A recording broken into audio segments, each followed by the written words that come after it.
Friends, welcome to Defence Matrix. तो जैसा कि हम जानते हैं, इंडियन नेवी द्वारा इंडिया का पहला इंडिजिनस एयरक्राफ्ट कैरियर इंडक्ट किया गया है और इसको करीबन 1 साल का समय सर्विस में हो चुका है और ये फ़िलहाल के लिए अपने गारंटी रिफिट में है, जिसके अंतर्गत मेन रडार और एयर डिफेंस सिस्टम्स को इंस्टॉल किया जा रहा है।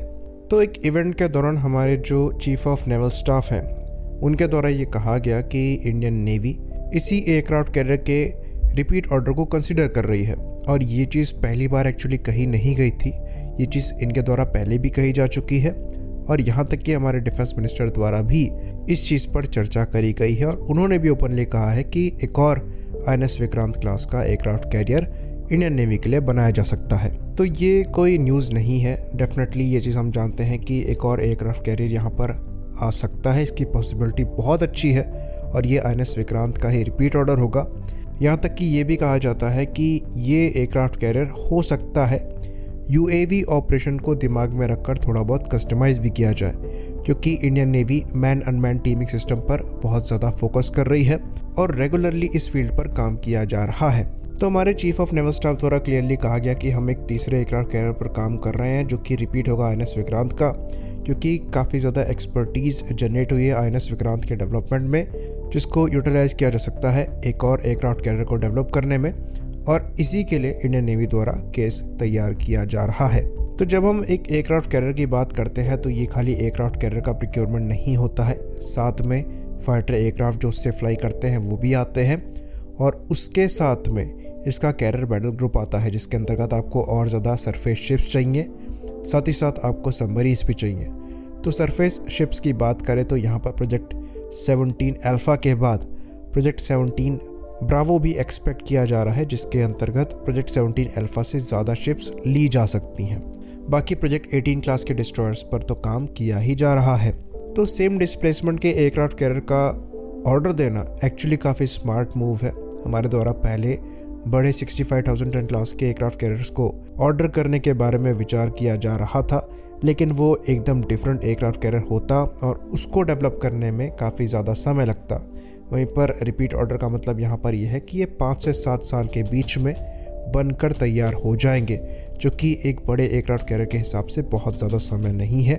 साथ ही साथ अगर हम IEC-1 INS विक्रांत के डेवलपमेंट को देखें तो उसके हिसाब से बिल्कुल भी ज़्यादा समय नहीं है। और फिर इस एयरक्राफ्ट कैरियर के बाद हम अपनी जो एक्सपर्टीज़ डेवलप हुई है उसको लूज़ नहीं करना चाहेंगे और एक और बड़े एयरक्राफ्ट कैरियर पर काम करेंगे।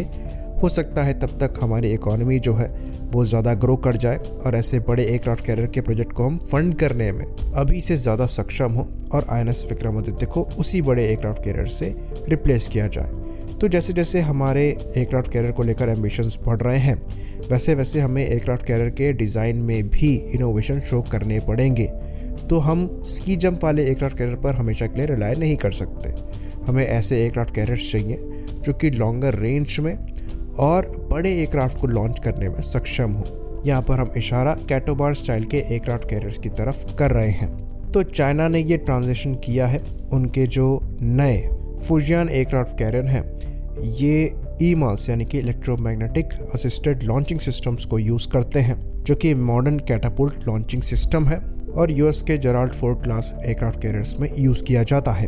तो ये conventional carriers EMAS launching systems को यूज़ करते हैं और अभी तक फ़िलहाल के लिए चाइना ने इन EMAS के साथ एयरक्राफ्ट को लॉन्च करके एयरक्राफ्ट कैरियर के साथ शोकेस नहीं किया है, लेकिन डेफिनेटली ग्राउंड्स में उन्होंने इसकी टेस्टिंग करी होगी, इसलिए वो इतने बड़े प्रोजेक्ट के साथ आगे बढ़े हैं। तो सक्सेसफुली कन्वेंशनल पावर के साथ EMAS को डेवलप करना चाइना की एक बड़ी अचीवमेंट है। तो हमें भी अपना R&D वर्क जो है ये कंटिन्यू रखना चाहिए और अगर हम सेम ऑर्डर INS विक्रांत के देंगे तो वहाँ पर हम कुछ नया डेवलप नहीं करेंगे, भले वहाँ पर हम समय को बचा लें। तो इंडिया जैसी ग्रोइंग मिलिट्री पावर को अपने डिफेंस R&D में रेगुलरली स्पेंड करना ज़रूरी है और चीज़ों को डेवलप करना ज़रूरी है।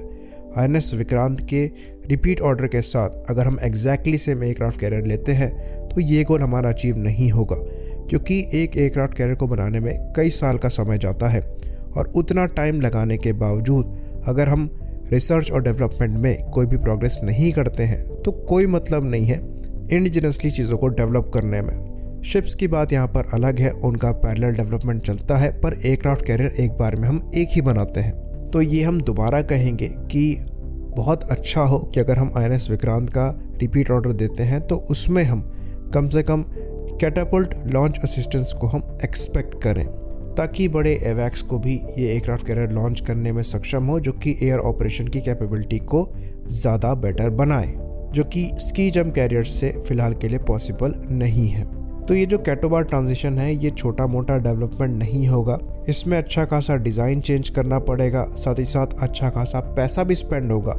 पर ये करना इसलिए ज़रूरी है क्योंकि अगर हम UK का भी एग्जाम्पल लें तो वो अपने एयरक्राफ्ट कैरियर्स के साथ खुश नहीं है और वो भी प्लान कर रहे हैं अपने एयरक्राफ्ट कैरियर्स को कैटापल्ट लॉन्च असिस्टेंस से अपग्रेड करने के लिए, क्योंकि उनको ये महसूस हो रहा है कि वो अपने एयरक्राफ्ट कैरियर के साथ ऑपरेशनल कैपेबिलिटी में कॉम्प्रोमाइज़ कर रहे हैं, वो भी अच्छा खासा पैसा लगाने के बावजूद, क्योंकि जितना पैसा उन्होंने लगाया उसके ऊपर वो थोड़ा और पैसा सेव करना चाहते थे, इसको कैटोबार ना रखते हुए। और अब उनको ये महसूस हो रहा है कि ये गलती सुधारने की ज़रूरत है। ऑल्दो अभी ये चीज़ क्लियर नहीं हुई है कि वो इनको अपग्रेड करेंगे इसमें, लेकिन विचार डेफिनेटली उनके द्वारा किया जा रहा है, तो हमें यहाँ पर सीखने की ज़रूरत है। आई होप इन्फॉर्मेशन क्लियर रही हो। इसी बात पर इस वीडियो को हम ख़त्म करेंगे। लाइक करिए, सब्सक्राइब करिए। जय हिंद।